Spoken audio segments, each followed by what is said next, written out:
প্রধানমন্ত্রী তারেক রহমানের সাথে সাক্ষাৎ করেছেন ভারতীয় হাইকমিশনার দীনেশ ত্রিবেদী। ভারত থেকে শেখ হাসিনাকে বাংলাদেশে ফেরত পাঠানোর কথা উঠেছে এই বৈঠকে। তার আগে ভারতে শেখ হাসিনার সংবাদ সম্মেলন আর তার জবাবে বাংলাদেশের পররাষ্ট্র মন্ত্রণালয়ের কঠোর ভাষার বিবৃতি। আওয়ামী লীগ সরকারের সময় ঢাকা দিল্লির মধ্যকার সম্পর্ক বিএনপি সরকারের সময় ভিন্ন মেরুতে রয়েছে বললে কি ভুল হবে? সব মিলিয়ে ভারত বাংলাদেশ সম্পর্ক কোন দিকে যাচ্ছে জানাবো আজকের স্টার এক্সপ্লেন্সে। ভারত বাংলাদেশের মধ্যকার সম্পর্কে যে সাম্প্রতিক উত্তাপটা আমরা দেখছি, সেই উত্তাপের পালে নতুন করে হাওয়া লাগে এই 5 আগস্ট। সেদিন দক্ষিণ এশিয়া ফরেন করসপন্ডেন্ট ক্লাব দিল্লিতে শেখ হাসিনার সংবাদ সম্মেলন আয়োজন করে। ঘটনাটি ঘিরে ক্ষুব্ধ প্রতিক্রিয়া দেখায় ঢাকা। শেখ হাসিনার গণমাধ্যমে কথা বলার দিনেই রাতে কড়া বিবৃতি দেয় বাংলাদেশ পররাষ্ট্র মন্ত্রণালয়। একই সঙ্গে সরকারে থাকা বিএনপি নেতাদেরও ভারত সরকারের ভূমিকার সমালোচনা করে বক্তব্য দিতে দেখা যায়। স্বরাষ্ট্রমন্ত্রী সালাউদ্দিন আহমেদ বলেন, আপনারা হাসিনা কার্ড খেলবেন আর বাংলাদেশের সাথে বন্ধুত্বপূর্ণ সম্পর্ক চাইবেন, দুটো বিপরীতমুখী। এইসব ঘটনার পরিপ্রেক্ষিতে ভারতের পররাষ্ট্র মন্ত্রণালয়ের মুখপাত্র রণধীর জয়সওয়াল জানান, শেখ হাসিনার 5 আগস্টের বক্তব্য দেওয়ার সঙ্গে ভারত সরকারের কোনো সম্পৃক্ততা নেই। তবে সাবেক কূটনৈতিক এম হুমায়ুন কবির তার সাথে দ্বিমত প্রকাশ করেছেন। তিনি দ্য ডেইলি স্টারকে বলেন, এই ইস্যুটা শুধু টেকনিক্যাল নয়, এর রাজনৈতিক ও কূটনৈতিক তাৎপর্য রয়েছে। দ্বিপাক্ষিক সম্পর্কের উপর এর প্রভাব আছে। এই টেকনিক্যাল আর্গুমেন্টের পেছনে দাঁড়িয়ে তারা যদি মনে করে তারা তাদের দায়িত্বটা শেষ করে ফেলেছে, তাহলে কিন্তু সেটা মনে করার কোনো যুক্তিসঙ্গত কারণ নাই।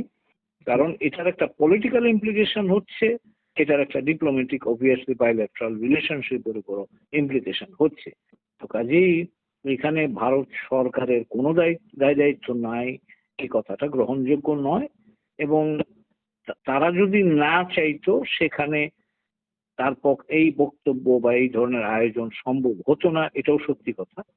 প্যারালাল দৃষ্টান্ত দিয়ে যদি বলি, দালাই লামা বহু বছর ধরে ওখানে আছেন, কিন্তু ভারত সরকার দালাই লামাকে কোনো পলিটিক্যাল অ্যাক্টিভিটিস পারমিট করে না বলেই আমরা কোনোদিন আজ পর্যন্ত দালাই লামার কোনো প্রেস কনফারেন্স কিন্তু আমরা দেখি।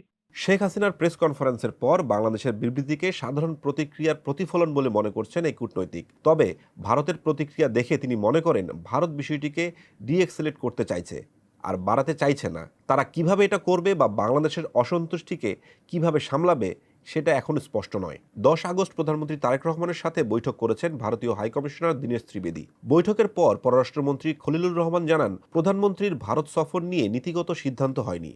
তিনি বলেন, প্রধানমন্ত্রীকে বিমস্টেকের দাওয়াত দেওয়া হয়নি, দেওয়া হয়েছে চেয়ারপারসন অব বিমস্টেক হিসেবে।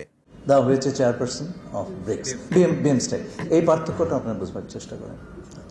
এর আগে ভারতীয় প্রধানমন্ত্রী মিস্টার নরেন্দ্র মোদী আমাদের মাননীয় প্রধানমন্ত্রীকে একটা চিঠি লিখেছিলেন এবং সেই চিঠিটি আমাদের সরকার গঠনের দিন হস্তান্তর করা হয়েছিল। সেখানে তিনি আমন্ত্রণ জানিয়েছেন।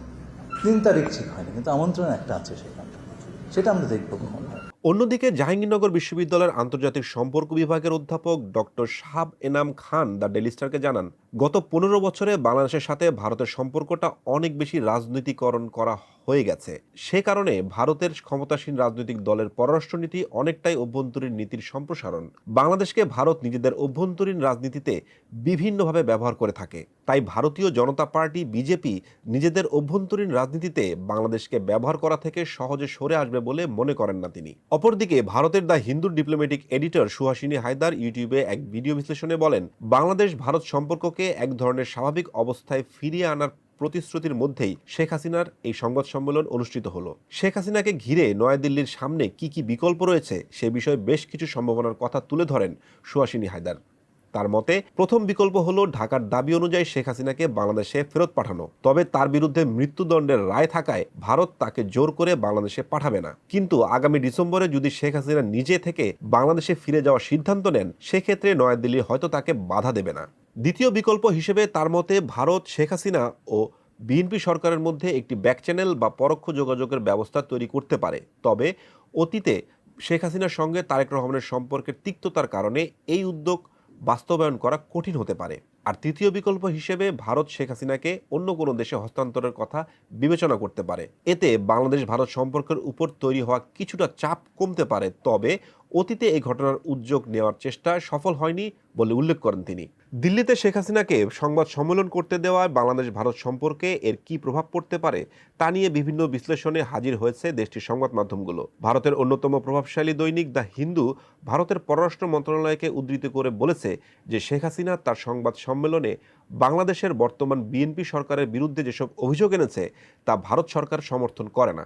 সব মিলিয়ে বলা যায় ভূ রাজনীতিতে স্থায়ী বন্ধু বা শত্রু নয়, স্থায়ী হয় শুধু স্বার্থ। আর সেই স্বার্থের রাজনীতিতেই ঢাকা দিল্লির সম্পর্ক নতুন সংঘাতের দিকে যাবে নাকি নতুন সমঝোতায়, সেটি এখন দেখার বিষয়।